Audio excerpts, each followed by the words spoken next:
pag-umpisa ng ating gawain para sa ating Panginoon, paumpisa natin awitin the first new words. May po inaanyaan ko pang lahat na tumayo at umawit sa ating Panginoon.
magpakailanman sa aming buhay sa pangalan ng Panginoong Yesus. Amen. Amen. Good morning po sa ating lahat. Good morning po sa ating lahat. Ang ating mga scripture reading sa umaga nito ay matatagpuan sa Psalms chapter 3 verses 3 to 5. But you, Lord, are a shield around me, my glory, the one who lifts my head high. I call out to the Lord, and He answers me from His holy mountain. I lay down and sleep. I wake again because the Lord sustains me. Amen. Hallelujah. This is the day that the Lord has made.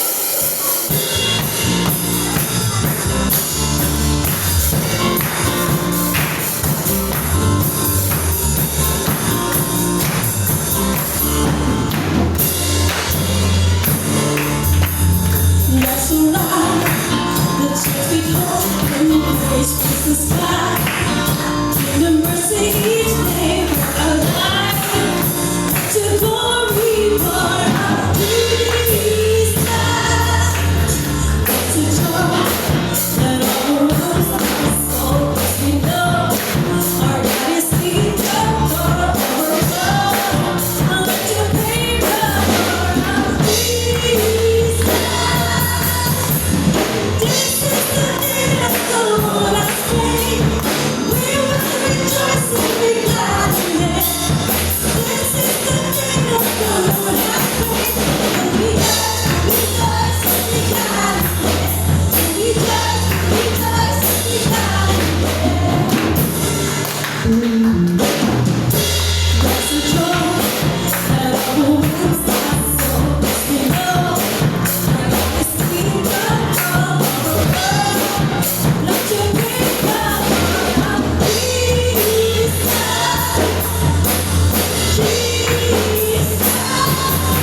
Sige po, maaari na po tayong maupo habang tayo po ay dumadapo sa ating pong pananalangin.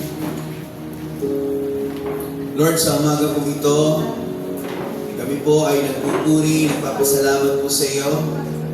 Ikaw ang Diyos na puno ng kabutihan, Ikaw ang Diyos na puno ng kadakilaan sa aming pong buhay. Tunay nga ang Diyos na sa aming buhay, Lord, Ikaw yung pinaka-importante na nangyari po sa amin. Ikaw po, Lord, yung tunay na aming kailangan. Lord, salamat po sa umaga po ito sa isang malayang pagpupuri, pag-aawitan, pagdakila, pagsamba sa iyong pangalan, sa mga awitin na aming inawit, nagpapahayag, O Diyos, ng iyong kadakilaan, ng iyong pagliligtas, ang pagpunta mo po dito, Lord, sa sanlibutan upang tubusin ang sangkatauhan. Lord, sa umaga po ito, patuloy po namin papupurihan, pararangalan ang iyong pong dakilang pangalan sa pamamagitan ng mga pasasalamat sa umaga po ito. Banal na Diyos, marami pong salamat sa mga kapatid po namin na nagdaos ng kanila pong kaarawan.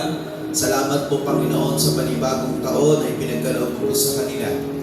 Lord, dalangin ko po ang iyong biyaya ay patuloy na sumagana muli sa kanila kung paano mo po sila iningatan ng mga nakaraang mga taon ng kanilang buhay. Ang iyong pagsama, ang iyong pangunguna, ang iyong pag-iingat, ang iyong pagpapala ay muli nilang maranasan. Nadalangin ko po ang kanilang buhay ay patuloy mo pong magamit upang parangalan ang iyong pong dakilang pangalan. Sa umaga pong ito, pinagpapasalamat din po namin, Lord, kung meron po sa mga kapatiran po namin na nagdaos ng kanilang anibersaryo ng kasal. Patuloy mo pong pagpalain, O Lord, ang kanilang pagsasama, patibayin sa kabila, Panginoon, ng mga pagsubok, sa kabila, Panginoon, ng maaring mga obstacle na maaari nilang maranasan. Dumadalangin po ako na ikaw ang Diyos na patuloy na magpatatag sa kabila ng mga pagsubok, lalo pang mas maging malalim ang kanilang pag-ibig sa isa't isa.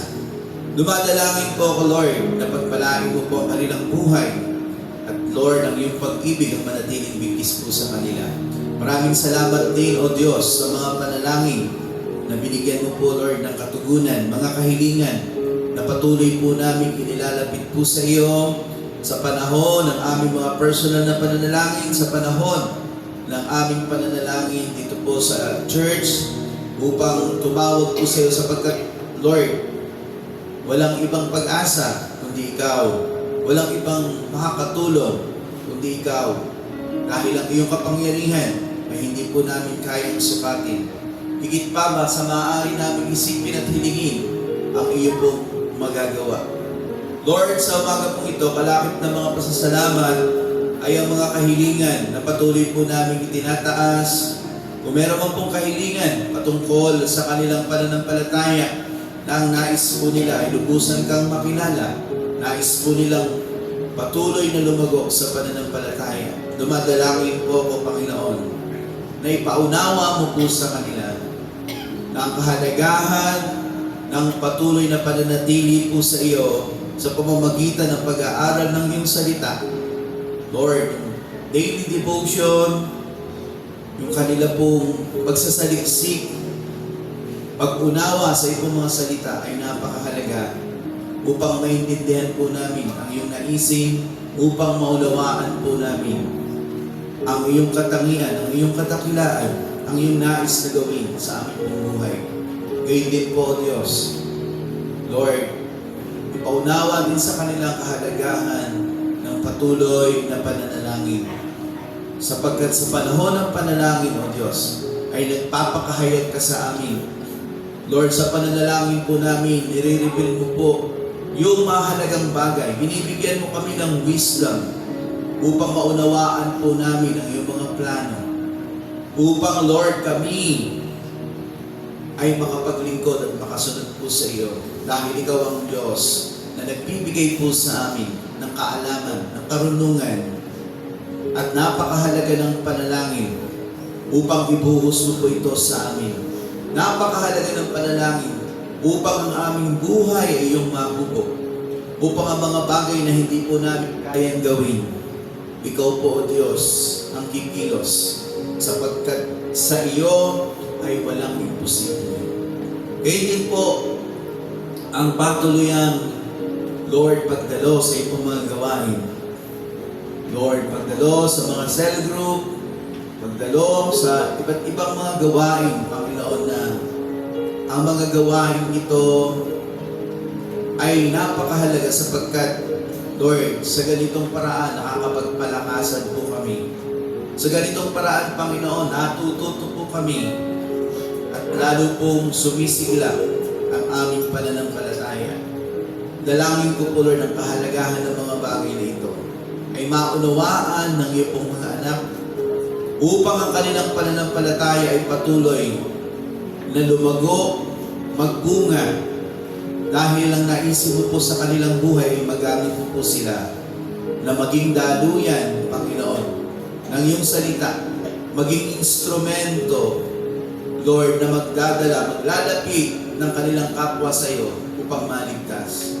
Sa umaga po ito, kung meron man pong kahilingan patungkol sa mga pangangailangan, Lord, ikaw ang Diyos na patuloy na kumatagpo sa kanilang mga pangangailangan. At laging, Lord, ipaunawa ang kahalagahan, Panginoon, ng pag-una sa iyong kaharian, sa iyong kalwalhatian, sapagkat ipinangako mo na ang lahat ng bagay daragdag mo po sa amin kapag ginawa po namin ito.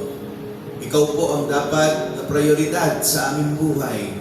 Ikaw po dapat ang pangunahin sa aming buhay. Ikaw po dapat ang naghahari sa aming buhay. Huwag mo pong hayaan na kami ang kumontrol sa aming sarili, na kami ang magdidesisyon sa aming mga sarili. Dahil, Lord, pag nangyari ito, mawawala po kami sa iyong piling.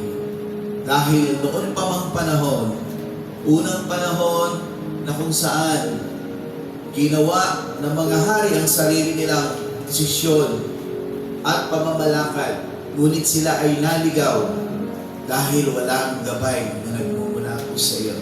Madaya ang mundo na aming ginagalawan. Maraming nakakaakit na bagay, maraming mga bagay na pupukaw ng atensyon ng iyong mga anak. Subalit, Lord, ang mga bagay na ito ay palamuti lamang ng mundo upang alisin kami sa iyong presensya, sapagkat sa mundong aming ginagalawan, naroroon ang kontrol ng kaaway. Kaya aming dalangin, Panginoon, hawakan mo po ang bawat isa. Lagi mo pong, Lord, hubugin kami. Lagi kaming paalalahanan, Lord, na sa aming buhay, kailangan po, Lord, nakasentro po sa iyo. Na sa aming puso, ikaw ay naroon sa kaibuturan ng aming puso na naghahari, na aming sunusunod ng buong puso. Lord, sa umaga po ito, kung meron man pong kahilingan patungkol sa kagalingan, sino man po ang nakakaranas ng karamdaman sa aming mga kapatid o maaaring sa kanilang pamilya o maaaring mga tao na kanila pong idinadalangin na may karamdaman, sa pangalan mo po, Panginoong Jesus, aming dinadalangin at inaangkin ang kapangyarihan ng iyong pagpapagaling na maranasan ng bawat isa ng iyong mga anak na may karamdaman. Lord, ikaw ang dakilang manggagamot. Wala pong posible po sa iyo. At amin pong sinasaway ang anumang uri ng karamdaman sa kanilang katawan. At dumadalangin kami sa pangalan mo po, Panginoong Jesus, ang kalusugan, ang kalakasan ng katawang lupa ay iyong ibalik upang makapaglingkod na may sigasig, may sigla ang iyong mga anak. Lord, sa umaga po ito, kung meron man, Lord, mga problema, mga hadlang, mga bagay na nagiging dahilan kung bakit ang iyong mga anak ay hindi ganon ang kanilang pagtatalaga, hindi ganon ang kanilang paglilingkod, hindi ganon ang kanilang pagpapahalaga po sa iyo. Lord, ano man pong mga hadlang po ito man ay suliraning problema o mga bagay na kanilang kinakaharap. dinadalangin ko po, Diyos, alisin mo po ang lahat ng hadlang na ito upang sila, Panginoon, ay patuloy na makapaglingkod po sa iyo. Upang sila, Panginoon, sa kanilang buhay ay makita, Panginoon, na Ikaw, Lord, ang may kontrol. Ikaw ang makapangyarihan. Ikaw ang may lalang ng lahat ng bagay. Ikaw ang Panginoon ng mga Panginoon at Hari ng mga Hari na dapat po naming paglingkuran ng buong puso. Sa umaga po ito, aking dalangin, O Diyos, ihanda mo po ang aming puso. Ihanda mo po ang aming isip. Linisin mo kami, Panginoong Jesus, na yung banal na dugo sa aming mga karunihan. Kung meron ka pong nakikitang kasalanan sa aming isip, sa aming mga kilos, sa aming mga gawa, sa aming puso, kami po ay nagpapalinis sa iyong banal na dugo sa umaga po ito. Dalisayin mo kami, gawin mo po kami, O Diyos, na karapat-dapat sa iyong dakilang harapan. At dalangin ko, Lord, pagpalain mo po ang aming gawain ito ng pagpupuri at pagsamba. Ikaw ang maghari, ikaw ang kumilos, at ang iyong banal na Espiritu magbigay ng karunungan na makapagpaunawa sa amin ng kahalagahan, Lord, ng mga bagay na tinutukoy na pinapahayag ng iyong salita. Purihin po, Diyos, ang iyong pangalan sa umaga po ito. Ang lahat ng anak ng Diyos ay magsabi ng Amen. Amen. Salamat po sa Panginoon. At ngayon naman po para sa ating mga announcement. Ayan mga kapatid po. Ang ating IRM San Isidro Worship Service po ay every Sunday po ito at 2 p.m. Midweek service po and prayer meeting na niya po natin ang lahat na dumalo. Ito po ay tuwing Huwebes, sa ganap na alas 7 po. Ito po ay sa bayang pananalangin after po ng ating midweek service. Speaker po natin, Sister Susan Lozada. Ang worship leader po natin, Sister Jasmine Borbon. Ang ating pong usher, Brother Reynal Lozada. Testimony po, Brother Michael Mendoza.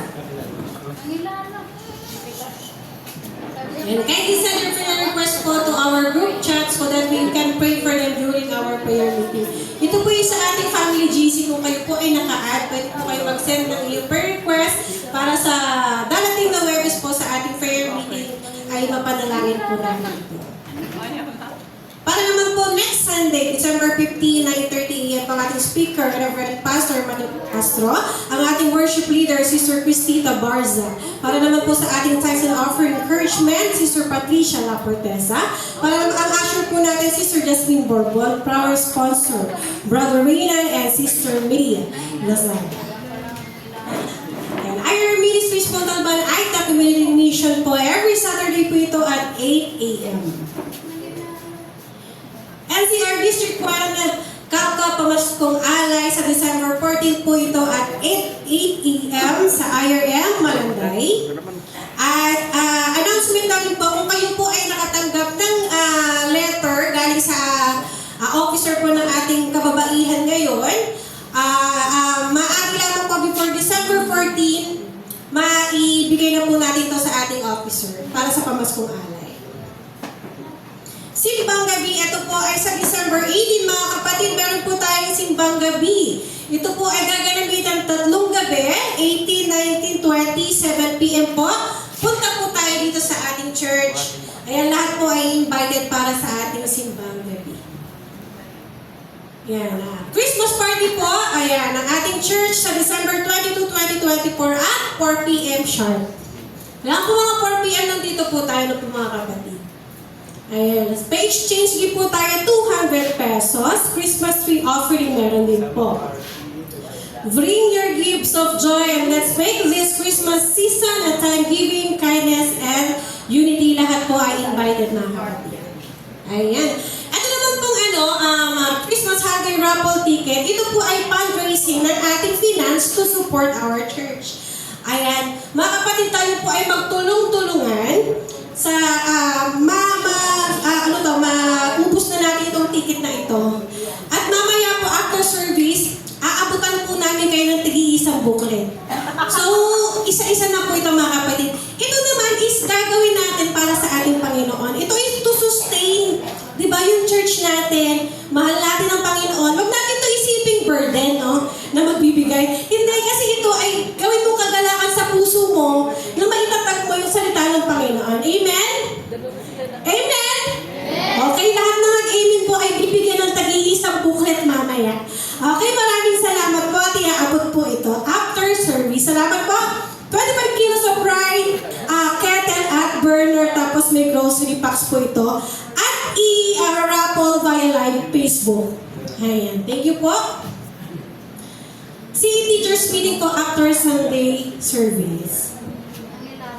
Maraming salamat po sa flower sponsor sa buhay po. Palakpakan natin ang buhay ng Brother Bobby and Sister Amelia Jacinto. Salamat po sa Panginoon sa inyong buhay. And para naman po sa ating God's message, yan, ihahatid po ng ating NCR District 1, Long President, at tuloy nga po lumalaki at lumalawak ang kanyang pagmiministeryo at napupunta na sa nasyonal. So ganon ang pagpapalawak ng kingdom ng ating Panginoon. Palakpakan po natin ang buhay ng ating Reverend Pastor Emmanuel Castro. Yan, kaya ko po gusto na maging po si Jane. Okay. Pwede po ba nating batiin po yung ating mga katabi? Batiin nga po natin, kumusta ka sa umagang ito? Ayan. So, salamat. Ano po, sana itong mga bata na to magsilaki na agad. Ano ho? Kasi napakasipag po nila, ano, na andito po sila para makasama po natin. Ano po. At yung mga iba po natin mga kasama, sana po makasama natin sila lahat. Ayan, magkaroon ng time. Ano ho, sana po hindi tayo itong season na ito, sana hindi tayo mabisi sa kingdom, kundi tayo ay maging busy sa king. Kasi ang king po ang nagpapala, ang king po ang nagbe-bless, hindi po yung kingdom, dahil po yung kingdom, pag-aari po yun ng king. At itong season po na ito, gamitin natin na, alam niyo yun, yung, huwag ka masyadong mag-alala doon sa ano yung pang-re-regalo mo. Ako nga, di nag-aalala dahil wala naman ako i-regalo Okay, kasi ang dapat focus po natin ay kay Lord. Yung mga bagay po na yan ay, bahagi lamang po yan. Hindi yan yung sentro ng ating, may nalaglag yung sapatos. Hindi yan yung sentro ng ating celebration. Ano po, ang sentro ng ating celebration ay yung tagapagligtas na ipinanganak, walang iba kung hindi ang ating Panginoong Jesus. So sa umaga po ito, dahil ngayon po ay December 8, tama po ba? December 8 na kasi 7 po kahapon. Galing po kami sa Thanksgiving at Christmas party ng LAM sa national tuloy sa district. At gabi na rin po kami nakauwi. So mamaya po meron na naman po kaming pupuntahan na isang kamanggagawa po natin na sumapit sa kanyang kaarawan. So hectic po ang aming schedule po ngayon. Itong December, actually nung mula November ay talagang loaded ng gawain. Syempre December mas lalo na, kasi dyan po yung mga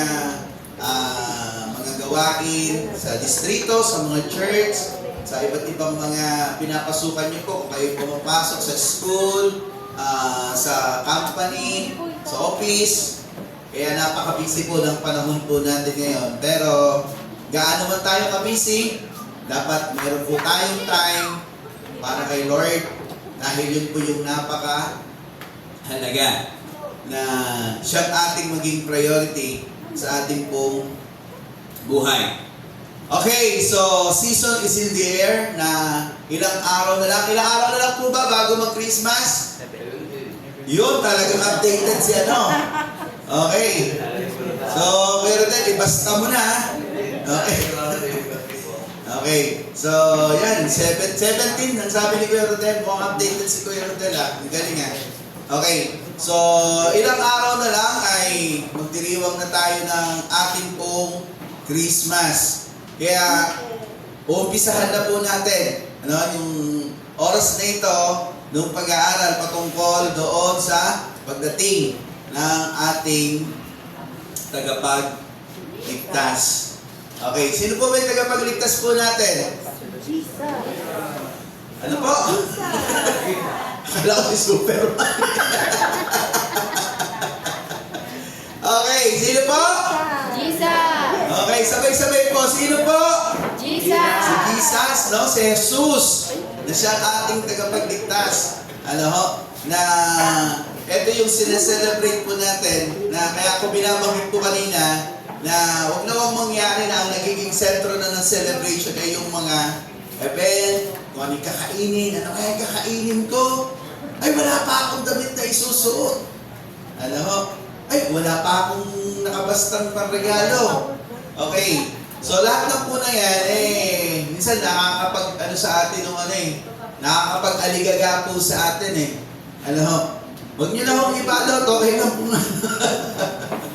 Okay. So, huwag po tayo masyadong magulumihanan dahil ang pinaka-importante po sa ating celebration ay ating Panginoon. Kaya sa umaga po ito, tayo po ay mag-aaral ng Kanyang salita.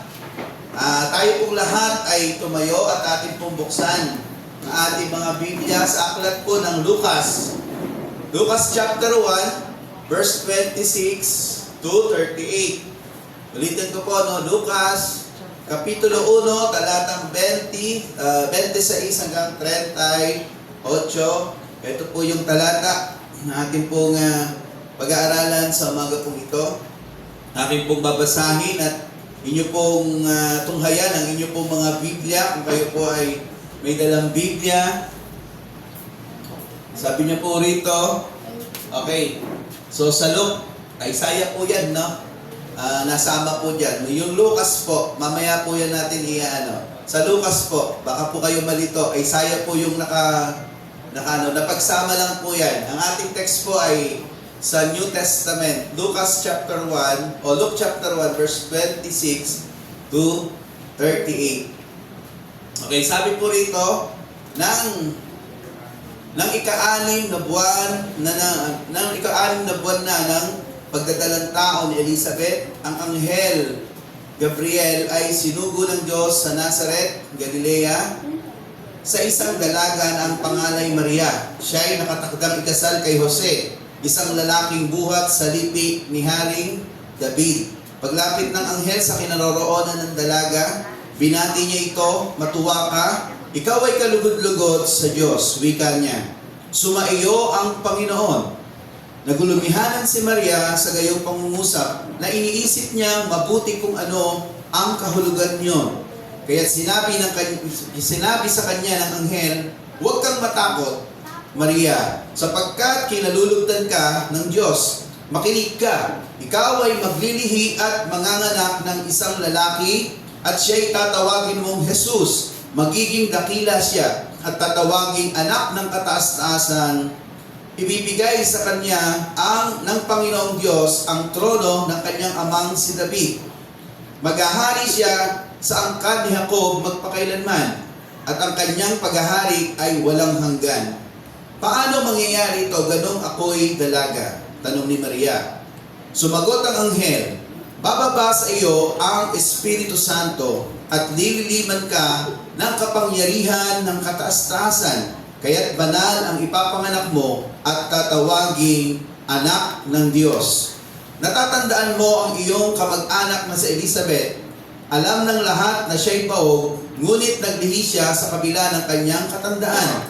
At ngayon, ika-anim na buwan na ng kanyang pagdadalang tao, sapagkat walang hindi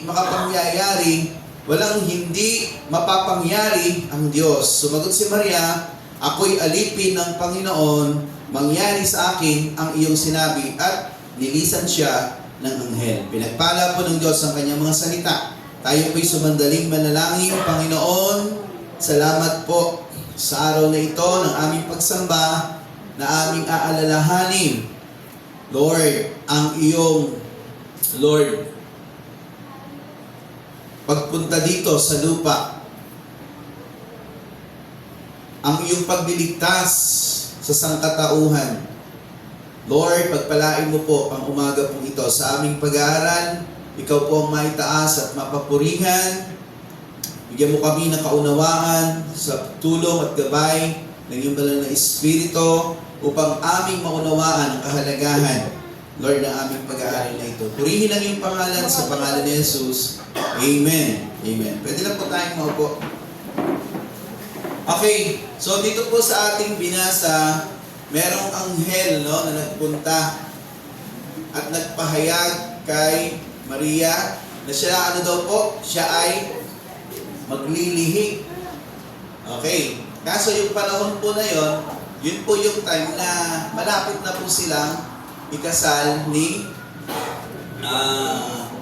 Jose. Ano, yung time na yon. Pero ipinaliwanag ito ng anghel sa kanya. Dahil itong balita na ito ay matagal nang hinihintay ng bayan ng Diyos. At ito ay sa ganitong pagkakataon ay magkakaroon ng katuparan. Imagine niyo po, from the Old Testament time hanggang doon sa panahon nila, kasi yun po ay 400 taon, no? 400 years ang pagitan. At doon tayo po na yon, kasi ang Diyos kapag meron siyang sasabihing mensahe, namimili po siya ng mga tinatawag po nating mga lingkod ng Diyos.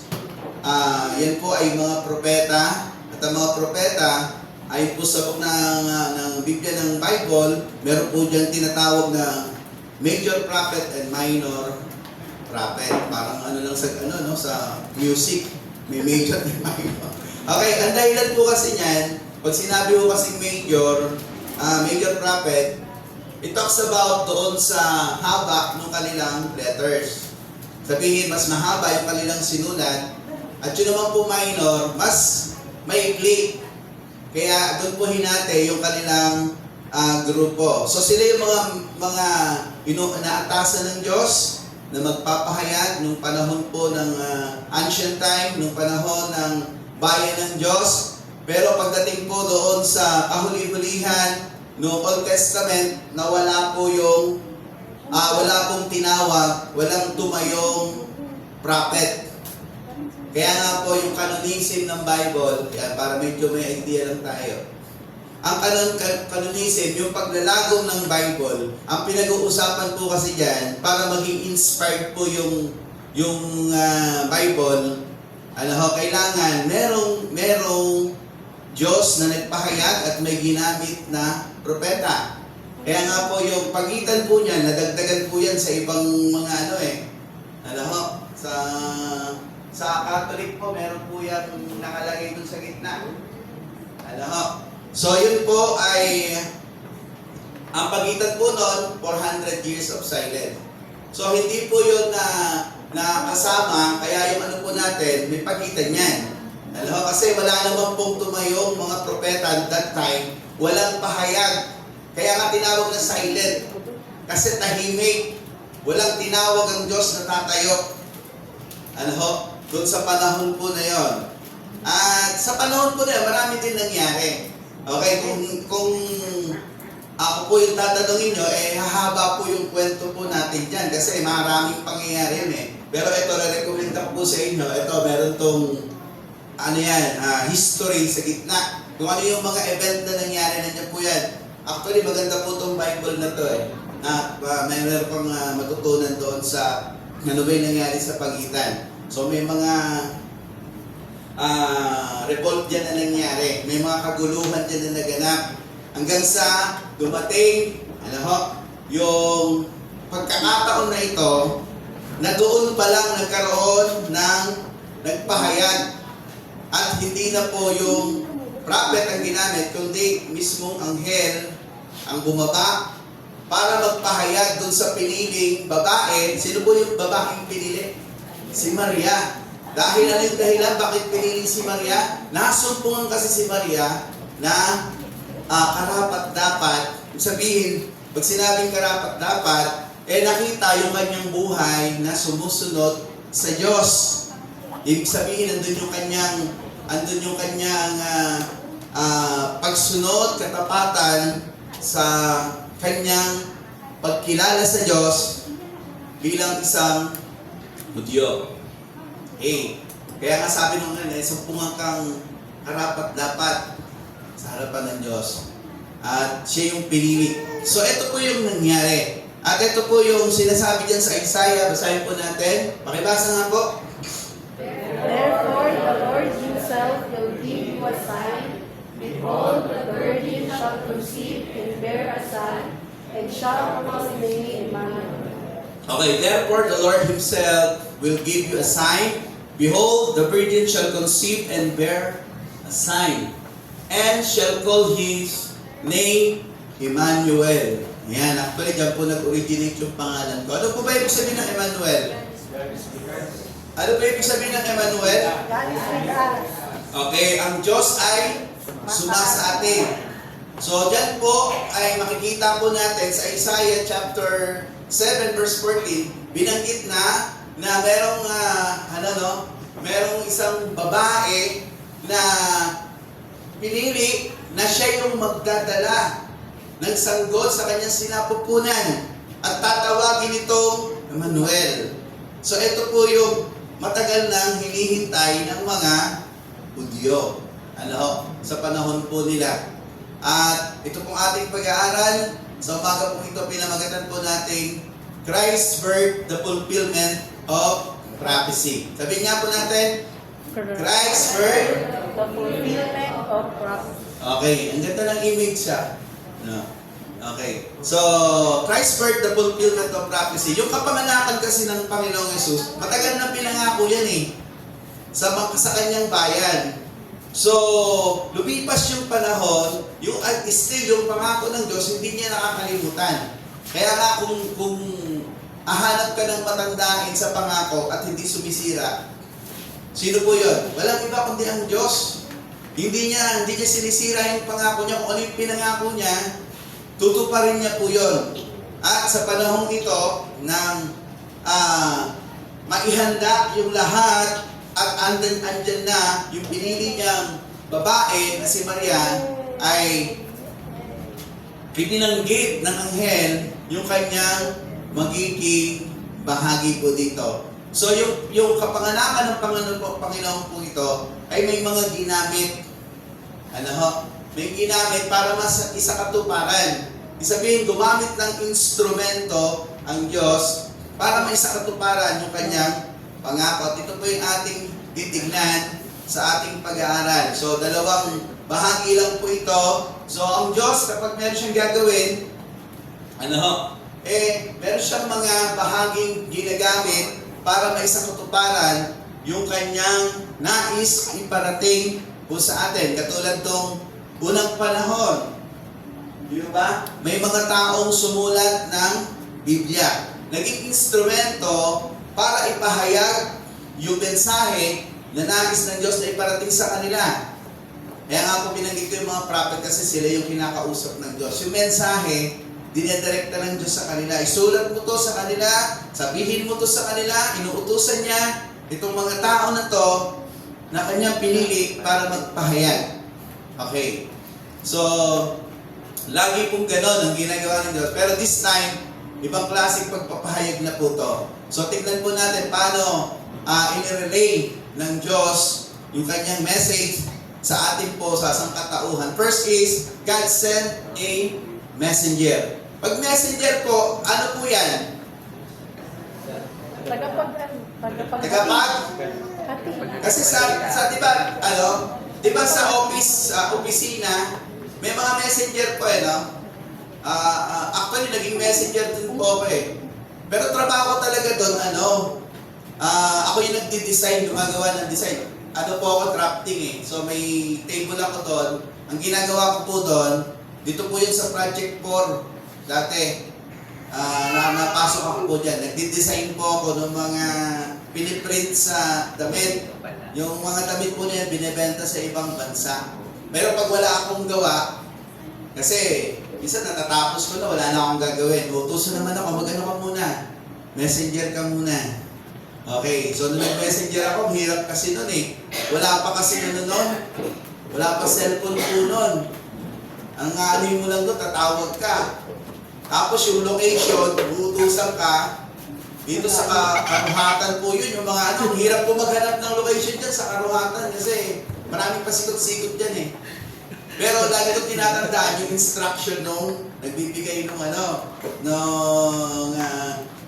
saan ako pupunta. So tatandaan ko yun. Tapos lagi akong pagka may kailangan ako, tatawag ako sa telepono. Sa awa naman ng Diyos, hindi naman po ako naliligaw. Ayan. So, ang messenger, tagapaghatid ng mensahe. Ano ho? So, ang ginamit na messenger po dyan, sabi niya dyan, God sent Angel Gabriel. Sino po yung angel? Gabriel. Ano ho? To announce the good news. Siya yung ginamit, tanghel na magbabalita na, magdadala ng mabuting balita. Sabi niya dyan sa Luke 1:30-31, and the angel said to her, ang sabi niya, do not be afraid. Okay. So, kasi alam niyo ho, pagkatao naman maghahatid, okay lang eh. Hindi ka mabibigla. Pero kung angel ang magdadala ng balita, ano kaya pakiramdam mo?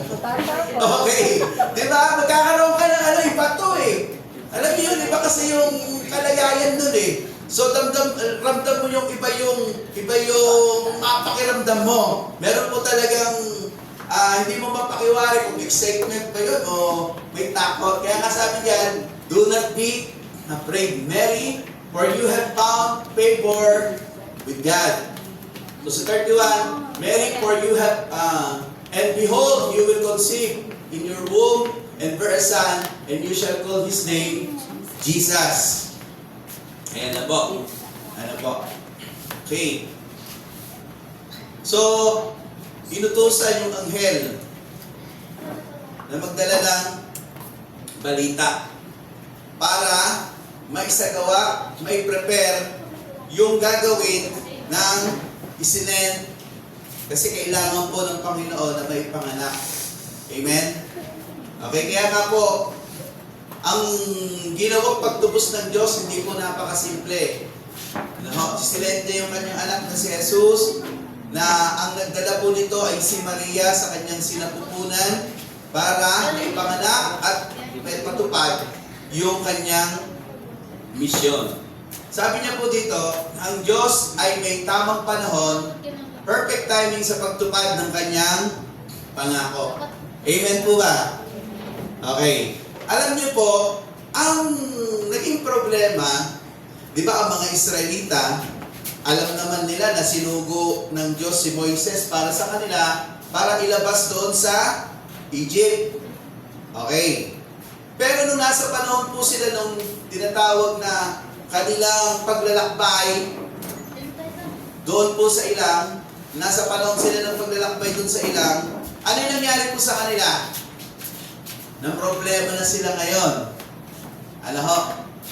Gusto nila agad-agad, ano yun? Meron, pag humiling sila ng ganito, kailangan meron agad. Okay, alam nyo, isa sa makikita natin problema ng bayan ng Diyos, which is ito yung mga Hudyo, mainipin po sila. Hello? Alam nyo yung pagiging mainipin, hindi maganda sa tao. Sino po rito yung mainipin? Gusto agad-agad. Okay. Alam nyo, napakahirap pag hindi ka marunong magantay. Kasi kapag ang tao hindi marunong magantay, kung ano-ano ang iyong gagawin. Halimbawa, ganito, nanalangin ka. Di ba? Pag nananalangin ka, tutugon ba ang Diyos o hindi? Okay, tutugon ang Diyos. Kapag nanalangin ka. Paano kung nanalangin ka tapos gumawa ka na ng paraan mo na ginagawa mo sa sarili mong paraan? Matatawag ba nating tugon yun ng Diyos o hindi? Hindi. Kasi hindi ka nakapaghintay. At yung gagawin mo na yon, hindi yun magiging angkop na solusyon doon sa gusto mong mangyari. Kaya nagiging, imbis na mapapabuti, ano nangyari? Nagiging worse. Diba? tignan nyo lang, kapag ikaw ay nagdidesisyon agad, hindi mo pinag-iisipang mabuti, nagiging tama ba yung desisyon mo? Hindi. Kasi bakit? Gusto mo kasi agad-agad. So may mga bagay talaga na it takes time, na kailangang mangyari ang bagay na ito para doon sa preparation. Parang yung Diyos na tumutugon po sa atin. Alam niyo, tinuturuan lang tayo ng Diyos sa buhay po natin na huwag kang masyadong mainipin. The more na ikaw ay nagiging mainipin, ano nangyayari? Okay, nagkaka-problema. Kasi ang tendency po, pag nainip ka, ano yung magiging mangyayari nun? Ikaw na yung gagawa sa sarili mo paraan. Tapos pag hindi prepare, pag hindi nangyari, natupad yung sino sisisihin mo? Si Lord pa, sisisihin mo. Ang tanong, sino ba may problema? Ikaw o si Lord? Ikaw. Kasi, hindi ka makapag-antay. Tandaan natin, ang Diyos kapag nagpe-pray po tayo, antayin natin yung tinatawag na perfect timing. Ang tanong, si Lord ba huli? Si Lord ba una advance? Okay. Ano nakalagay po dyan? Perfect timing. Tamang-tama yung timing ni Lord. Actually, nung dumating na, yung haba ng years na yun, na taon na yun, napakatagal po nun. Ito yung perfect timing. Kasi bakit? Kasi bago gawin ni Lord yung mga bagay na kanyang gagawin, pine-prepare niya muna yung ibang bagay. Para pag binigay niya ito, proseso, nakahanda na lahat nung mga bagay na angkop doon sa pagtugon niya, doon sa kanyang ipinangako. Hello? Ayan. Kaya nga po, napakahalaga na tayo, alam natin, bilang mga mananampalataya, meron perfect timing sa Lord. Huwag nating madaliin. Alam nyo, ang isang bagay na minamadali, hindi napapabuti. Subukan mo sa trabaho, madaliin mo yung trabaho mo. Inutusan ka ng nanay, anak, maglinis ka nga ng bahay. Naglinis ka nga, minadali mo lang. Kasi bakit? Gusto mo kasi makapaglaro ng diba? Ng games. O yung mga bata dyan. Okay. So, ginawa mong mabilis, pagdating ng nanay mo, konsumido. Kasi bakit? Imbis na maganda yung naging outcome, hindi naging maayos. Why? Kasi minadali mo yung gagawin mo. Okay. So it takes time, Huwag tayong mainipin. Sabi mo nga sa katabi mo, huwag kang mainipin. Okay. So, kasi ganito po, minsan kasi, ang inaalala lagi natin, di ba? Nag-pray ka na nga, pero gusto mo, makita mo sa mata mo, yung nangyayari, ayon doon sa iyong paningin. Si Jose ba? Tapat ba si Jose? Okay, si Joseph po, hindi mo asawa ni Mary. Si Jose, si Joseph, the dreamer. Tapat ba siya sa Diyos? Yes. Kaya nga siya binigyan ng vision Okay, nagpe-pray ba siya? Yes. Hindi siya tumigil ng pananalangin, ng ugnayan sa Diyos, kahit na ang nangyayari sa kanya ay hindi angkop doon sa binigay na pangako. Ano yung pangako? Yung mga kapatid mo, sabi doon sa vision. Nakita niya sa vision. Ginwento niya sa tatay, yung bigkis ko ng trigo nasa gitna. Tapos yung mga nasa kapatid ko, nakapaikot kayo lahat sa akin. Tapos lahat ng trigo nila, yung bukod sa akin. Nagalit pa nga si, ako, di ba? Okay. Kasi yun yung vision na binigay ng Diyos sa kanya, ni Yahweh. At kung titingnan natin, yung system ng pangyayari, angkop ba sa ating sariling paraan? Hindi. Di ba? Ang gulo, kung titingnan mo, parang imposibleng mangyari to. Pangako ng Diyos, tapos ganito ginawa sa akin. Pinagkaisahan ako ng kapatid ko. Di ba? Gusto akong patayin. Inihulog ako doon sa balon. Tapos ginawa nila, binenta ako. Napaka-imposible. Kasi tandaan po natin, ang paraan ng Diyos, hindi natin paraan. Di ba sinabi sa Bible, ang yung paraan ng Diyos, hindi natin paraan. Ang isip ng Diyos ay hindi natin kaisipan. Kasi alam niyo po ganito. Lagi lang nakatuon sa mangyayaring event na alam natin, maayos, smooth, walang problema. Lagi naman ganun eh. Kaya nga pag nagkakaproblema tayo, parang nadidismaya tayo eh. Habang may hinihintay tayong isang bagay, parang isipin natin, wala na, hindi na mangyayari ito. Tandaan po natin, ang pamamaraan ng Diyos, iba. Huwag kang mag-rely doon sa gusto mong mangyari. Huwag kang mag-rely doon sa gusto mong, siguro yung mga Hudyo, hinihintay sila, yung smooth eh. Alam nyo, hinihintay talaga nila. Actually, nung dumating si Jesus, di naman nila kinilala eh. Kasi ang hinihintay nilang tagapagligtas, hindi ganon yung magiging entrance. Ang iniisip nila, ito ay manggagaling sa mga kilalang mga tao, maimpluwensya, or it talks about a political Messiah. Isang Mesias na andoon sa, malilitaw doon sa may control, may kapangyarihan. Pero iba eh. Nung kay Jose nga, iba yung pamamaraan ng Diyos, di ba? Nung kay Jesus, isinensya iba rin. Kasi bakit? Hindi siya galing sa pamilya, may impluwensya. Hindi siya galing sa pamilya, merong katungkulan. Galing siya saan? Pamilya ng karpintero. Kaya nga kung titignan natin, ang bayan ng Diyos naging mainipin. Ang nangyari sa totoo lang po sa mga Israelita, ang nangyari sa kanila, masyado silang mainipin. Gigil sila sa gusto nilang mga mangyari. Kaya kung ano-ano na ang kanilang pinagagawa. The more na ikaw ay hindi makapaghintay sa perfect timing ng Diyos, hindi ka makakalakad doon sa gusto ng Diyos. Kasi gagawa ka ng ibang paraan. Diba? Okay. So, kung ganito man, yung mga maaring sistema na nangyayari po sa atin, mga kapatid, dapat baguhin po natin.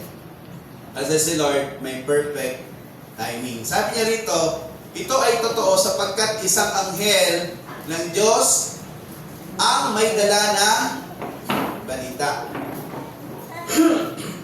Okay. Kung siguro isipin nyo napakatalino ng Diyos eh. Kung tao kaya magsasabi kakatok sa bahay, Maria! Yung kapitbahay na si Mang Mang Tomas. Maria! Bakit pa Mang Tomas? Pinapunta ako dito ni Lord eh. Bakit po? Sabi kasi ni Lord, ikaw daw yung manganganak na tao. Okay. Parang kung titignan mo kung ikaw yung tao, hindi kaya din maniniwala. Kaya nga ginamit ni Lord, angel. Kasi ito, talagang proven na galing sa galing sa Diyos. Amen? Kasi iba yung kanya, iba siya, anghel siya. Okay, kung si Mang Tomas yun, syempre, hindi pa niniwalaan sa gina, gumagawa ka lang naman ng sauce ng lechon eh. Diba? Okay, sabihin, hindi tao ginamit. Angel na nagsabi, ito na yung perfect time, ikaw ay pinili ng Diyos para may isang katuparan ng pangako yun. So ang Diyos, hindi niya nakakalimutan yung promises niya po. Amen. Ang Diyos, tandaan po natin, biblically speaking, from Genesis to Revelation, ang Diyos hindi nakatali sa oras at panahon. Hawak niya yung oras, hawak niya yung panahon, hawak niya yung sitwasyon. Kaya sa anumang pagkakataon na yan, kayang kumilos ng Diyos, anytime, anywhere, any place. Diba? O, balikan natin si Jose ulit. Kasi maganda example sa kanya eh. Diba nung tinupad ng Diyos yung kanyang pangako kay Jose, nangyari ba agad? Yes. Ilang minuto lang nangyari. Pinaliwanag yung panaginip ng hari. Okay. Imagine nyo yung hari, ang hiling. Paliwanag mo nga sa akin yung panaginip ko. Sabi ng mga niya sa lamangkero, mahal na hari, ikwento mo muna yung panaginip mo. Tsaka namin, ipapaliwanag. Hindi, sabi niya. Hindi ko ikukwento sa inyo, basta ipaliwanag niyo sa akin yung panaginip. Diyos ko po, paano mapapaliwanag yun? Di ba kung walang kapangyarihan ng Diyos na sumasayo? Ang sabi nga ng mga pantas ay mga ano niya sa lamanggero. Mahal na hari, wala namang makakagawa yan. Di ba? Na papaliwanag ang iyong panaginip na hindi mo sinasabi. Mainitin yung ulo ng hari. Ano nyo nga ito mga to? Papugutan nyo nga ito ng mga ulo. Grabe, no? Ganun. Kasi pag nadismaya ang hari, ganun eh. Pero si Jose, nirekomenda. Nirekomenda nung kapire kasi nakasama niya yung nakulong. Mahal na hari, meron akong kakilala. Si Jose. Kasama ko, kakosa ko po sa Santa 13, sabi niya. Kasi nakulong sila eh. Kakosa ko po sa Santa 13. Pinaliwanag niya po yung aking panaginip. So, inirekomenda ko po siya sa iyo. Actually, yung kapira, nakalimutan niya. Actually, pangako niya kay yun eh. Kay Jose. Basta ako, pag nakalaya ako dito, babanggitin ko sa hari na marunong ka ikaw ay marunong magpaliwanag ng panaginip. So si Jose pinatawag, anong ginawa ko ni Jose? Sabi ng mahal na hari, paliwanag mo sa akin yung Hindi na siya nagtanong. Mahal na hari, ano po ba yung panaginip nyo? Hindi siya nagtanong gano'n. Ito po ang inyong panaginip. Kasi bakit? Ba't niya alam? That's the perfect timing of God. Hello? Ang Diyos ang naglagay sa kanya ng pagkaunawa patungkol doon sa panaginip ng hari kasi tutuparin na ng Diyos yung kanyang pangako sa kanya. So sa ilang minutong pagpapaliwanag, namangha yung hari. Kasi detalyado nung banggitin niya yung panaginip. Yung panaginip niya yung matatabang baka at payat na baka, di ba? Tapos matatabang trigo, payat na trigo. Pinaliwanag niya. So, nung naipaliwanag, nangyari yung pangako ng Diyos instantly. So, yung ginawang pamamaraan ng Diyos, angkop ba sa isip natin? Kaya ba natin isipin yun? Hindi. Kaya nga sabi ng Lord yung aking kaisipan, hindi nyo kaisipan. Kasi bakit? Ano yung pagkakaiba? Tayo natatali saan? Oras, panahon, sitwasyon, pagkakataon. Kaya nga wala ka nang magawa eh. Diba? Kapag ito na yung sitwasyon, wala ka nang magawa kasi bakit? Tali ka kasi sa oras. Pero si Lord, hindi. Siya ang may control ng oras at panahon. Kaya kung titignan mo, kung sa pagtitiwala lang, wala kang ibang pagtitiwalaan, si Lord lang. Kasi bakit? Subok na, proven na yung kanyang pangako sa atin. Ito ang haba ng taon. Di ba? Siguro isipin natin, bakit ang haba ng taon? Yun yung ng Diyos eh. May mga pinaprepare siya. Di ba? Kasi ang Diyos hindi gagawa hanggat hindi ayos. Hanggat hindi nakukumpleto yung kanyang gagawin. Kung wais kang tao, di ba may mga tao wais, may prepare ko muna yung lahat, ang tawag po natin doon, organize. Di ba? Para pag ginawa ko to, hindi na magulo, maayos na. Kung ikaw marunong ka mag-organize, mas magaling sa'yo si Lord. Kasi si Lord, alam niya yung mangyayari. Ikaw, in-organize mo pa lang, di mo pa nga alam yung magiging outcome eh. Pero si Lord, alam niya na lahat. Kaya ito yung perfect timing ni Lord. Na sa bawat panahon na ating buhay, ay mahalaga na naiintindihan natin na ang Diyos, meron siyang angkop na panahon. Huwag tayong mainipin. Magtiwala tayo sa Diyos na ang Diyos ay gagawa. Okay, sabi niya dyan, ito ay totoo sapagkat isang anghel ng Diyos ang may dala ng balita. Ito yung pinutusan niya. Para wala nang tanong-tanong. Kasi si Maria, kasi Mang Tomas ngayon, dami pang question nun. I-interrogate ba yun, Mang Tomas? Bakit mo ba nasabing ako yung pinili? Diba? Kasi, tingnan nyo nga, yung mga dati, propeta na eh. Diba? Alam na nilang lingkod ng Diyos. Hindi pa halos paniwalaan eh. Kaya nga, kailangan gamitin ni Lord. Pag wala ng tanong-tanong, anghel na yung gagamitin doon. Ano pa po niya nakalagay? Ito ay mahalaga sapagkat matutupad na ang pinangako ng Diyos. Okay. So kung titignan po natin, nung nakaraang nag-cell group kami, na talakay po namin yung bloodline ni Jesus eh. Yung kanyang yung kanyang papanggalingan.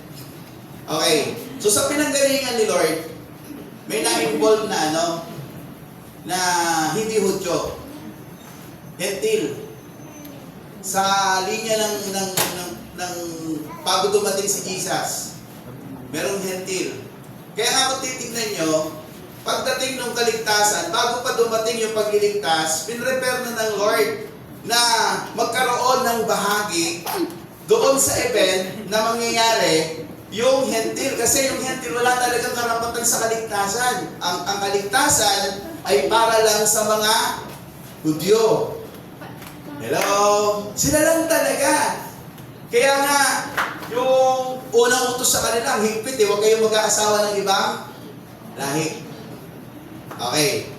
Pero dahil sa biyaya ng Diyos, nakita niya yung pangangailangan ng tao na kailangang maligtas.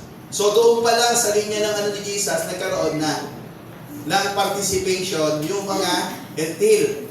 Okay. So kasi ang linya ng lahi ni Jesus is kingship from David, di ba? Sa lahi ni David. Ano yung lahi ni David? Kingship, ano po yun na uri ng paghahari. Kasi kapag ikaw ay nasama sa pamilya, halimbawa, ako, hindi naman ako anak ng hari. Di ba? Ang pangasawa ko yung anak ng hari na prinsesa. Okay, ang tanong, magkakaroon ba ako ng karapatan? Parang di yata, ligan nyo. Pag walang karapatan. Okay, magkakaroon ng karapatan kasi naging bahagi ka ng pamilya.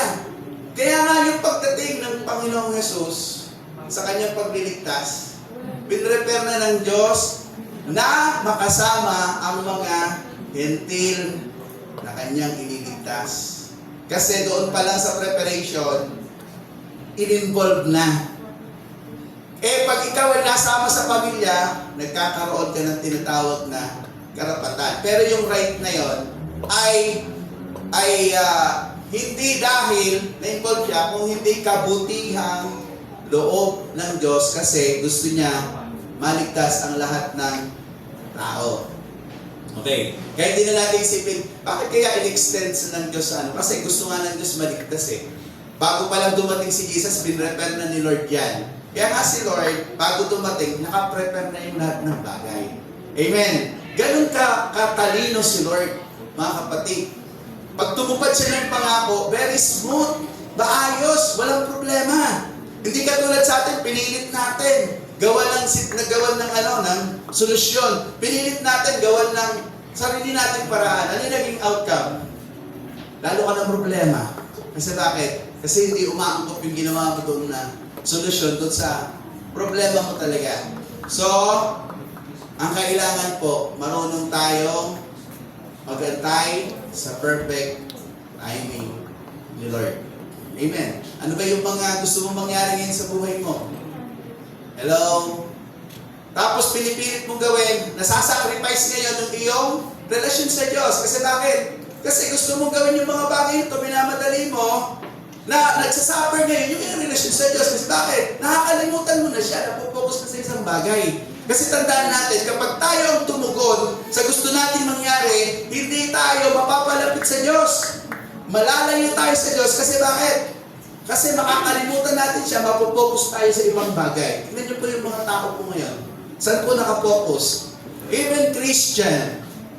Na sinasabi natin, mananampalataya. The word mananampalataya, believer, ay napakalaking salita at napakahalagang salita.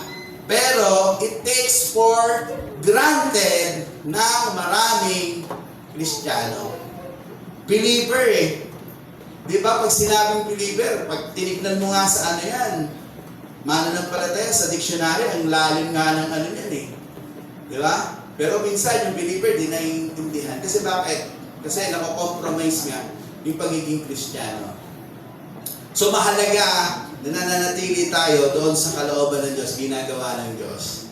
Amen? Huwag kang gumalaw sa sarili mong paraan. Huwag na natin gayahin yung pagkakamali ng Israelita. Pag naiilip sila, ano gagawin? Gagawa sila ng sarili ng diskarte. Ano yung nagiging bunga? Bumabagsak sila. Kasi bakit? Tandaan po natin, ang Diyos dapat nangunguna. Amen? Hindi dapat tayo. Hayaan natin sa Diyos. Huwag kang mainip. Ang trabaho lang natin, manalangin ng manalangin, idalangin sa Diyos para bigyan tayo ng karunungan. At mula dun sa karunungan ng Diyos, tuturuan ka niya kung ano yung iyong gagawin. Amen. Hello. Huwag mainipin. So sabi niya po dyan, sa ating kasalukuyang panahon, pakibasa nga po. Tayo naman ang inaasahan ng Diyos na maghihatid ng mabuting balitang ito. Okay. So, di ba? Sa ating kasalukuyang panahon, tayo naman ang inaasahan ng Diyos na maghahatid ng mabuting balita sa iba, sa lahat ng... Sa panahon po natin ngayon, tingin nyo, sino yung inaasahan ni Lord? Eh, kung busy tayo sa mundo, sino pa maghahatid? Wala na. Tingnan nyo, kapag ang tao na busy sa mundo, nakalimutan niya yung ministry niya. Sabi nga ni Brother Boy, yung ministry, yung kanyang paglilingkod, tumatabang daw. Wala na kasing asukal. Buti na lang matamis. Yung ano ni Brother Boy, sobra-sobra nga asukal niya. No? Okay, totoo po yun. Tatabangan ka talaga. Yung wala ka na sa focus sa ministry mo, mamamatay yan.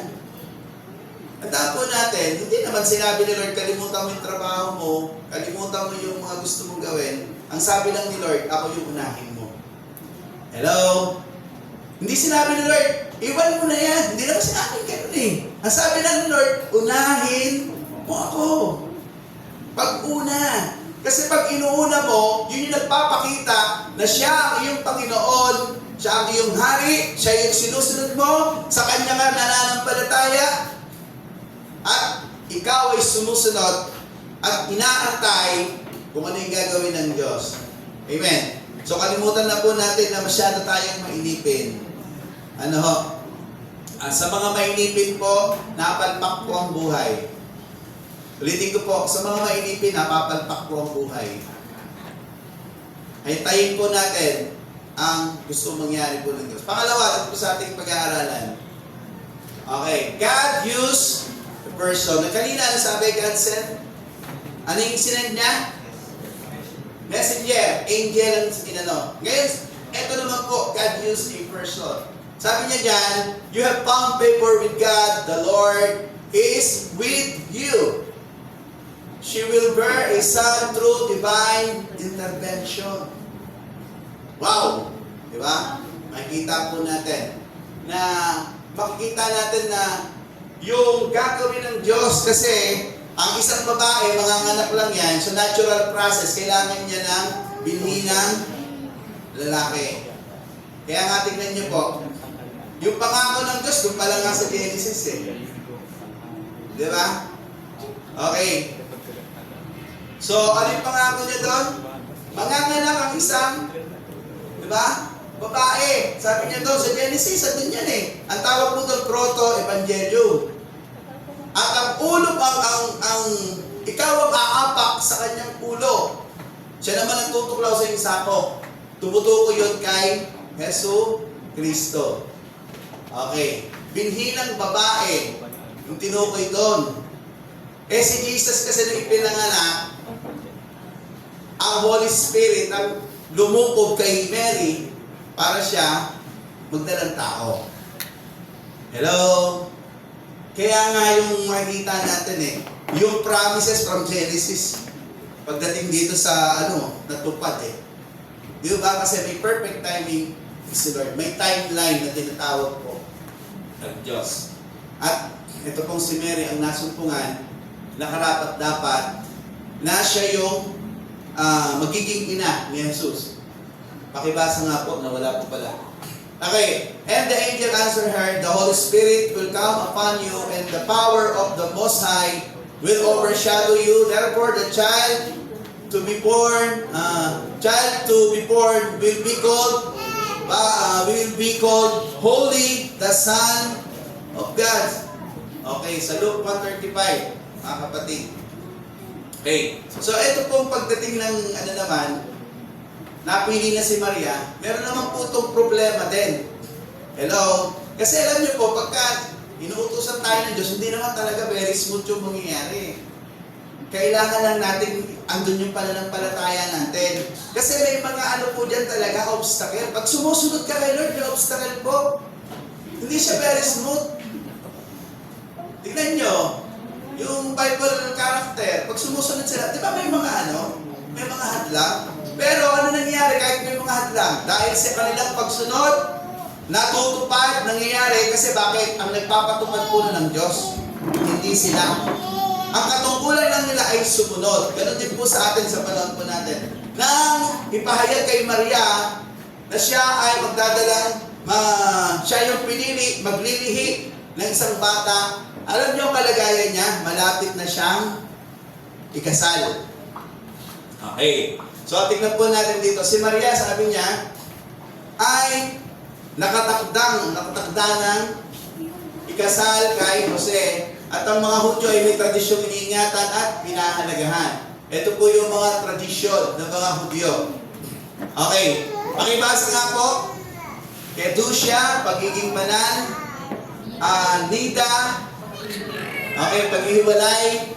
Hindi po yung paghihiwalay na Okay, babasahin po natin. Yichud. Okay. So, titignan ko lang po dito. Kasi mahaba po pagka nilagay ko pa sa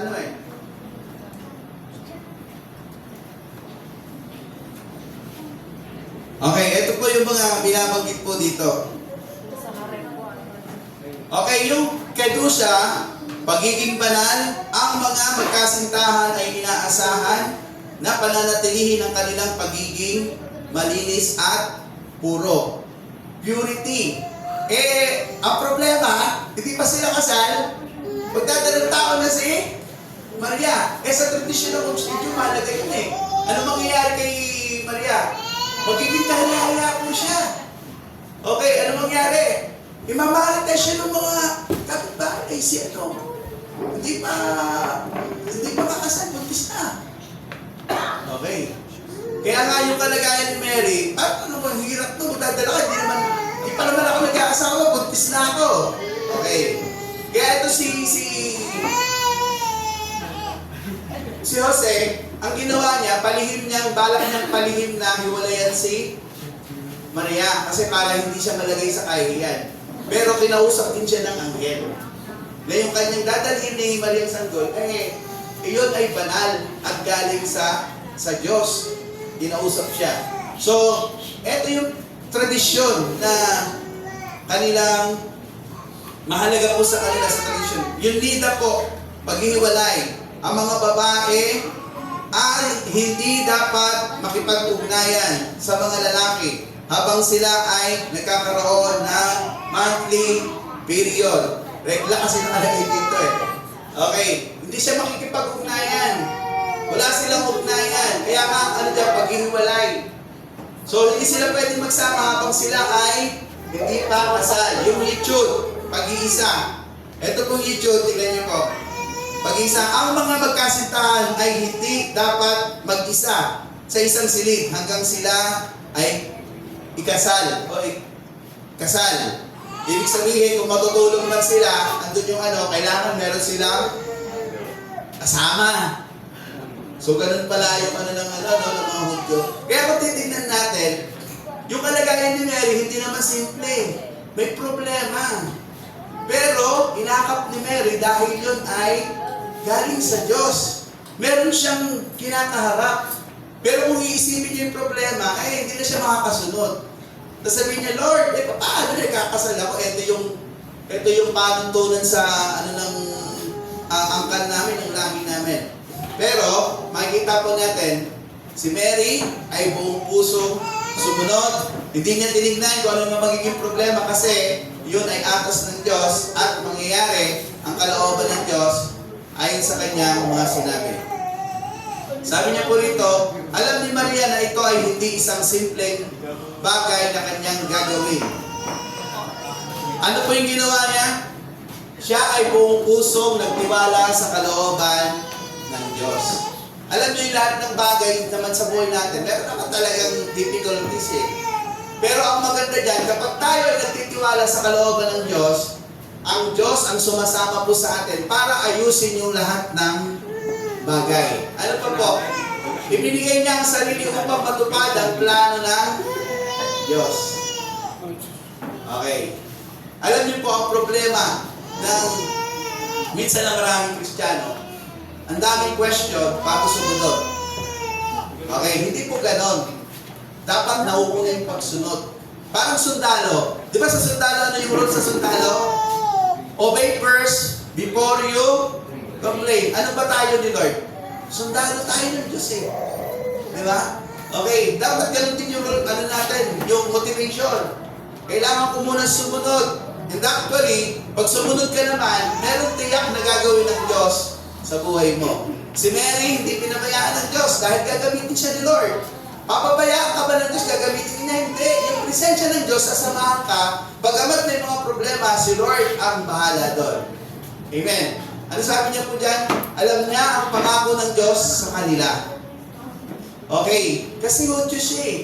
Alam niya yung promises ng Diyos na meron darating na tagapagligtas at yun ay matutupad sa Kanya. Siya yung gagamitin ay instrumento ng Diyos para ipanganak yung tagapagligtas.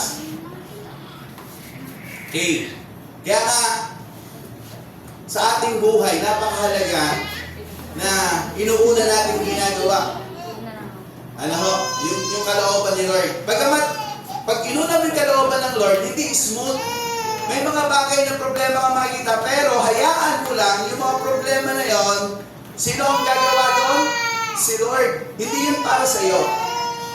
At ang mga mangyayari po doon, kapag ikaw ay sumusunod, si Lord na bahala dyan. Si Lord na yung mag-aayos. Okay. Ano pala to? Pag umiyak pala isa iyo. Kapal talaga eh. Ano? Okay. So, hindi ba nakikita? Hindi naman. So, yun po yung makikita po natin. Dito po sa ating, ating pinag-aaralan. Yung buong pusong pagtitiwala, hayaan natin matupad ang Diyos kasi may gagawin ng Diyos sa ating sarili.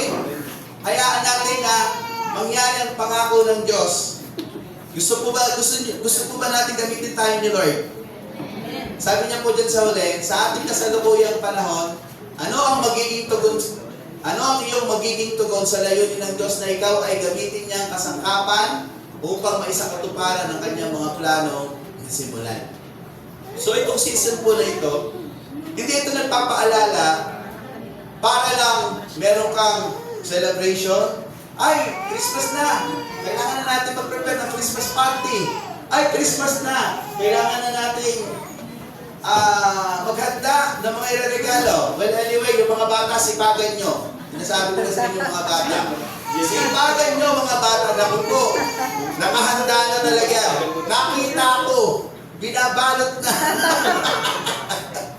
Okay. Kaya yung mga bata, dapat maging masipag kayo. So, ang Diyos, sa panahon natin, ang focus dapat natin ito, pag dumarating yung season na to, ang focus po natin hindi sa mga celebration na gagawin natin Christmas party, bagamat gagawin talaga natin yan. Dapat ang sentro ng puso natin, Lord, ginawa mo to, nagpapaalala sa akin to ng iyong pagliligtas, na kaligtasan tinanggap ko, ay dapat ko rin ibahagi sa iba. Amen? Yun po yung trabaho po natin. Si Mary, hindi siya tumanggi. Mas mahirap yung kalagayan niya. Sa panahon po natin, niligtas tayo ni Lord. Bakit hindi natin ito ipahayag? Huwag natin hayaan na ma-defeat yung purpose ng ating pagkatawag sa atin ng Panginoon. Kundi yung sentro ng puso natin sa celebration, nagpapaalala sa atin na Lord, kailangan kong i-share yung pagliligtas mo sa ibang tao. Kasi ang bottom line naman po ng lahat ng ito ay pagliligtas ng Diyos sa sangkatauhan. Sa mga Hudyo, una ang mga Hudyo, pangalawa sa mga Gentil.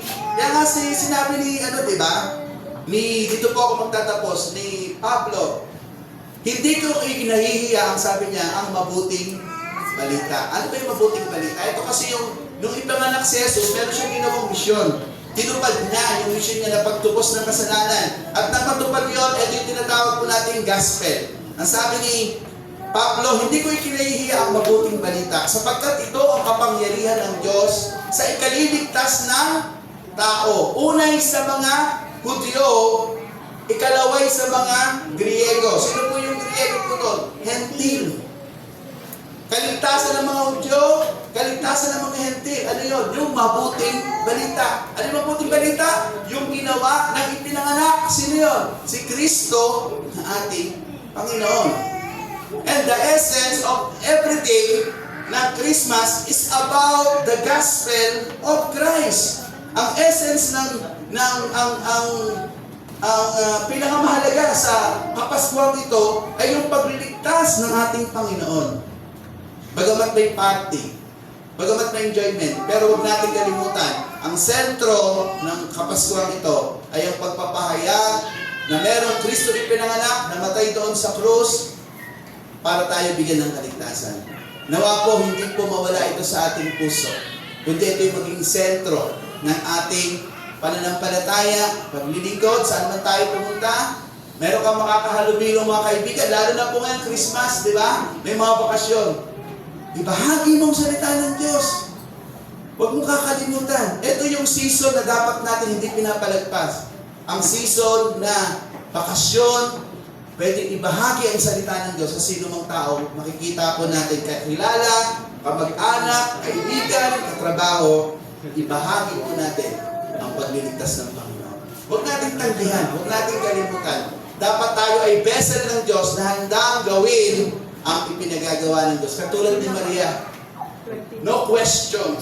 Hindi siya nag-question. Ang sabi niya, I am ready, Lord. Gamitin mo ako. Mangyari yung kalooban mo sa akin. Dapat ito yung kahilingan din ng bawat mananampalataya sa kasalukuyan. Lord, Pasko na naman. Gamitin mo ako para sa aking kamag-anak. Gamitin mo ako para sa aking kaibigan. Gamitin mo ako para sa aking katrabaho. Para sila naman, kung anong kaligtasan na tinanggap ko, ay matanggap din nila. Nawa itong Christmas na ito ay magampanan po natin yung pinakamahalagang bagay na pinagagawa ng Lord, ang ibahagi ang mabuting balita para sa kanilang kaligtasan. Pagpalain po tayo ng Panginoon, tayo pong lahat ay tumayo, tayo po ay manalangin.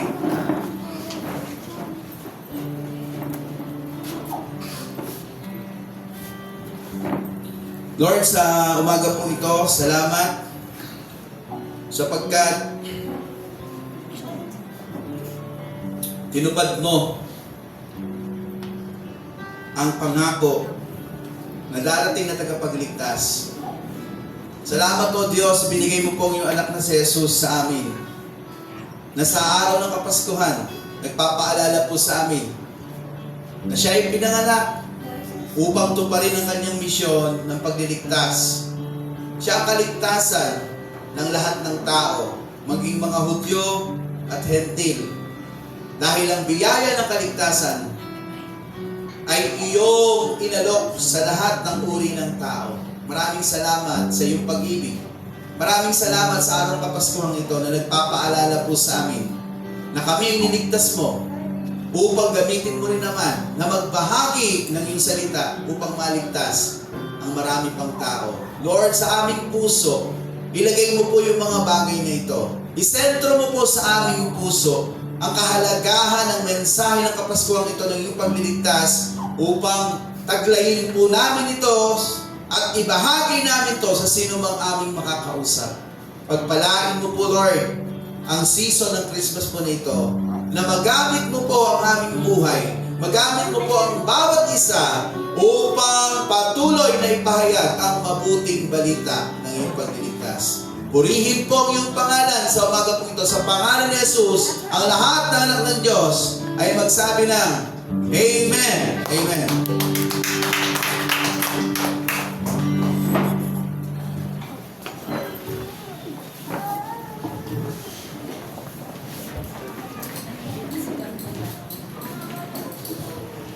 Salamat po sa mapagpalang salita ng ating Panginoon. At ngayon naman po ay dadako tayo para sa ating tithes and offering.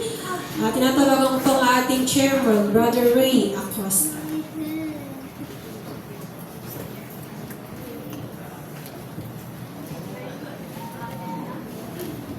Magandang umaga po sa ating lahat.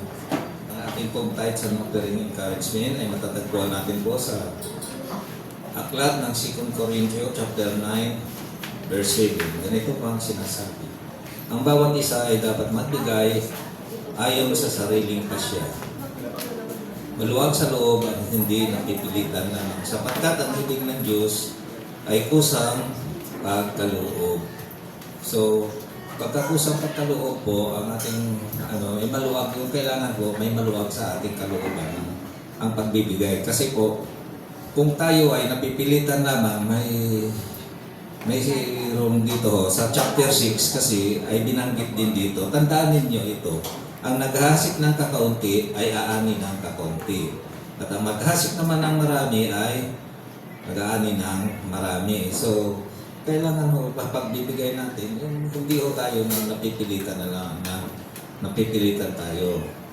Ngayon, kung mas yung buong puso tayo talaga nagbibigay, yun ang sinasabi niya, mag-aani tayo ng marami. At hindi lang yun, ang sa binanggit pa rito sa chapter 8,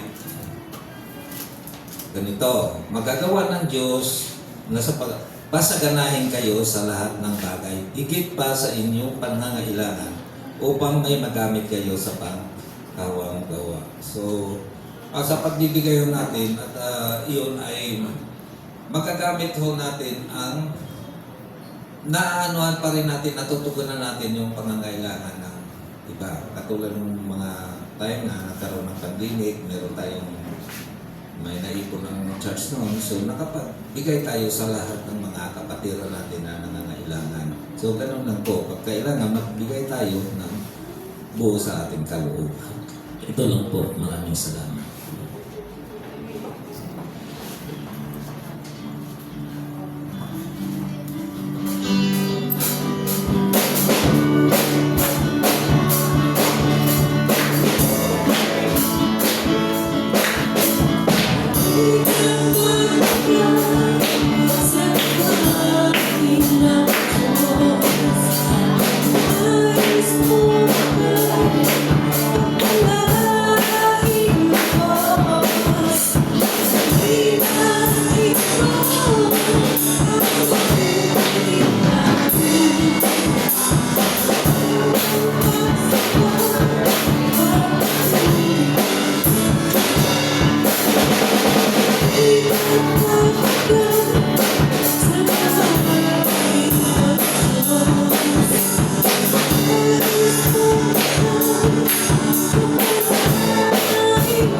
Hindi po mga kapatid, pag-pray na natin ating mga handog. Amang Diyos na makapangyarihan sa inyo. Panginoon, natin po Panginoon ang handog ng mga anak Panginoon. Panginoon, dalangin po Lord na ito yung ipoy Lord. Basta mo po ito yung natin po Lord para magamit namin Lord sa ikalalagan ng aming iglesia Panginoon. Panginoon, dalangin ko rin po Lord na pag-apply mo po Lord ang aming mga kapatid na pagbigay Panginoon. Ganyan po Lord ang nila-pagbigay kayo po mag-provide sa kanya ng mga pangailangan Lord para patuloy siya ng mga pag-ikot sa Lord. Ito na kindalangin Lord sa pangalan ng si Jesus. Amen.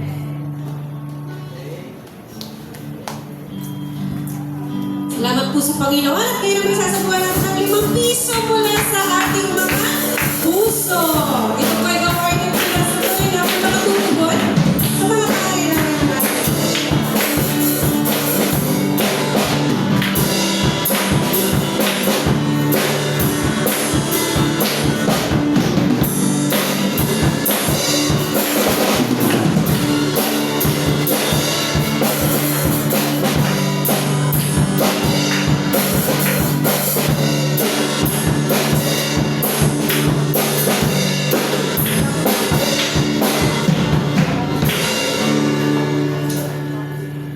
Salamat po sa ating Panginoon. Inaanyahan ko po ang lahat na tumayo upang awitin ang ating closing song. For God so loved the world that He gave His only begotten Son. Hallelujah.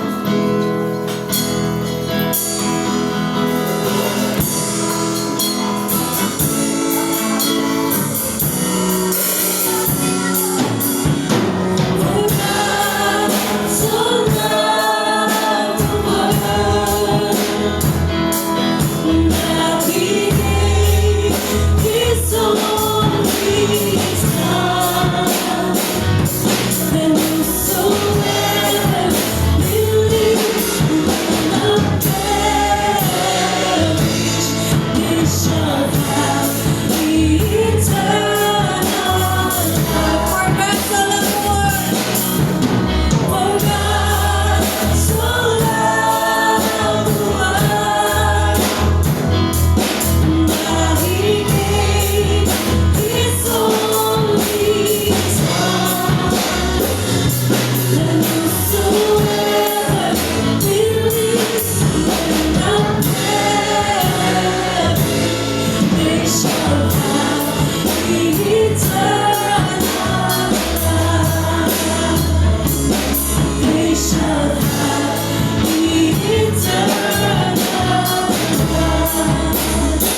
pagsamba sa umaga po ito.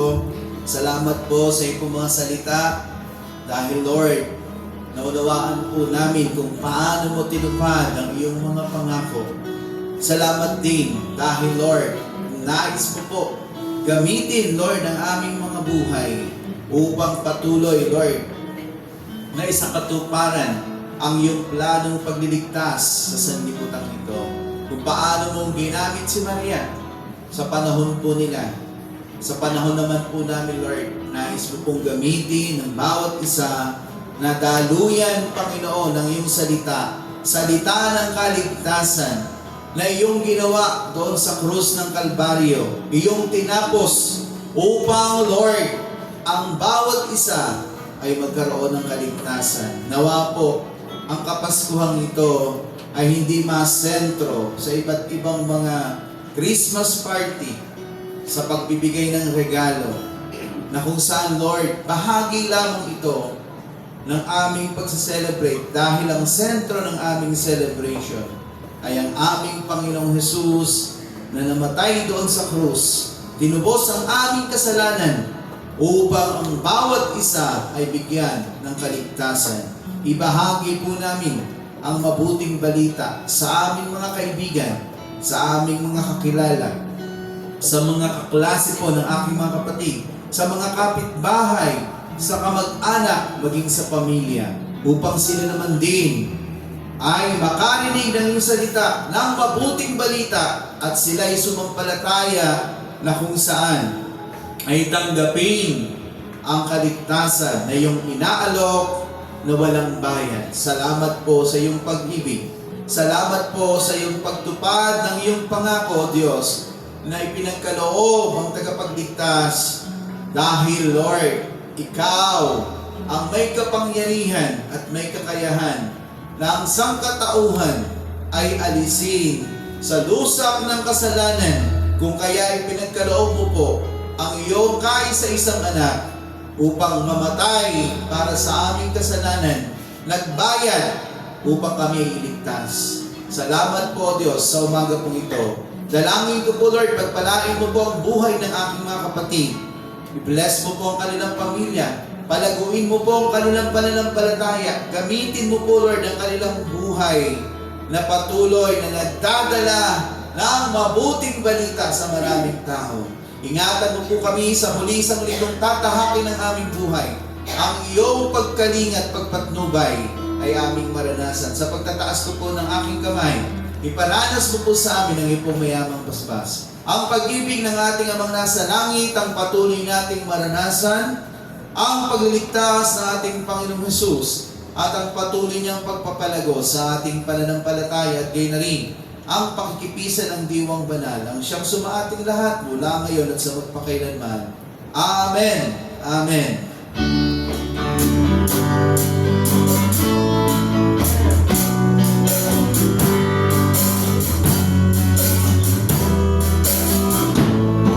The Lord bless you and keep you.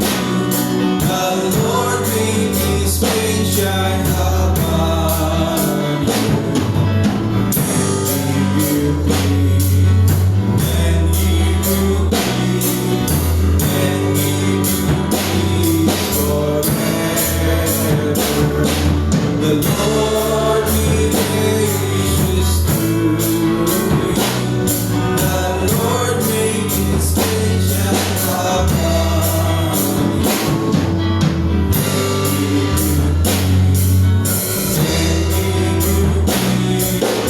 And give you peace forever.